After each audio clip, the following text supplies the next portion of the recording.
Welcome to another video on how to jump into Temtem's player versus player scene and live to tell the tale. Hope you're ready to learn. Making the most out of your speed. Speed is another key stat in Temtem PvP. Turn order in Temtem happens from fastest first to slowest last. Sensible, right? Priority levels, which we covered in our first video, multiply or divide the user's speed, and the resulting value is what is used in determining turn order. You'll use this in calculating how fast you want your Temtem to be, and you can also decide your own breakpoints, which we'll cover later.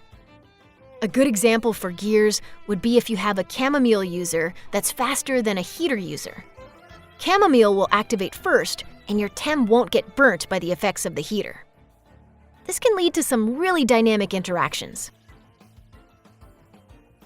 What happens when there's a tie between two Tems? The speed arrow is a nifty indicator that determines which Tem goes first in those cases. The speed arrow is assigned to the blue side at the start, and will swap every time there is a speed tie.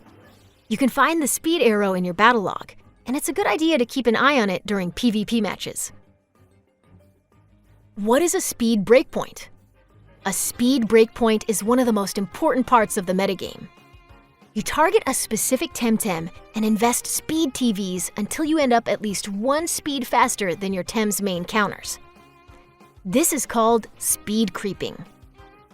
What speed you land on is up to you and is often unique between players based on what you want your Temtem to do. For example, let's say you have a Barnch and Tulkin, and your opponent has Chimurian plus Skunch. You want Barnch to KO Skunch with beta bursts 4 times damage. But there's a problem. Chimurian one-shots your Barnch with Crystal Plume Gatling and has a higher base speed than Barnch. If it moves first, your Barnch gets KO'd before it can attack. This is where Tulkin comes in. Fiery Soul is high priority, which has a speed multiplier of 1.5. The maximum speed Chimurian moves at with normal priority is 302. So you need Fiery Soul to hit 303 effective speed to move first. It costs 162 TVs to reach 202 speed on your Tulkin. 202 times 1.5 equals 303, which is 1 point higher than max speed Chimurian's Crystal Plume Gatling. Tulkin can now perform Fiery Soul before Chimurian can perform Crystal Plume Gatling. For the purpose of this example, we will say the 4 times damage done to Chimurian is enough to knock it out.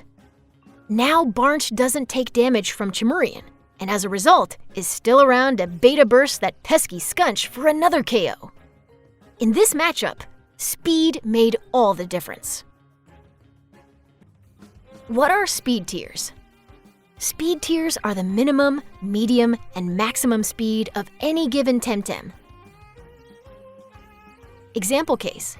Gialis, which has 100 base speed, might run itself 1 speed over max speed Volfi, who has 60 base speed, as this allows it to double gash plus hook kick before Volfi's Dust Vortex comes in, which would do a lot of damage to Gialis. Since we know that Volfi with 500 TVs on speed has 262 speed, we put just enough TVs into Gialis to give them a speed score over that number. Hook Kick and Dust Vortex are both normal priority, so the Gialis always moves first if it creeps Volfi by 1 speed. This way, Gialis can protect itself from Volfi and turn this into a winning matchup with smart use of speed TVs. Tech priority. As we showed in a previous video, ultra priority and very low priority break the usual rules, so speed cannot be trusted entirely. And keeping an eye on tech priority will always be key. Let's talk about Cage. Cage is an ultra priority tech that happens before swaps. Imagine your opponent has a high priority target you must knock out to win the game. You have the right Temtem out in battle to do it, but your opponent can just swap it out to keep it safe. Cage will move before the swap, inflict trapped on them, thus not allowing them to swap out, so you can knock their Temtem out while it is locked in. Speed control. In Showdown, controlling the speed of the match is key, and you can do so in a variety of different ways. techniques that alter your or your ally's own speed, techniques that alter the enemy's speed, traits that alter the speed of a Temtem, gears that alter the speed of the holder. Be warned, some traits, gears, and techniques can also apply debuffs to the user, so make sure to check the in-game descriptions for each item. Your stats aren't visible to your opponent, and while high-level players can guess your stamina or HP by what they see, speed is a wild card, and keeping it secret can afford you a real advantage and help prevent you from being countered or speed crept. Until the next video, Tamers!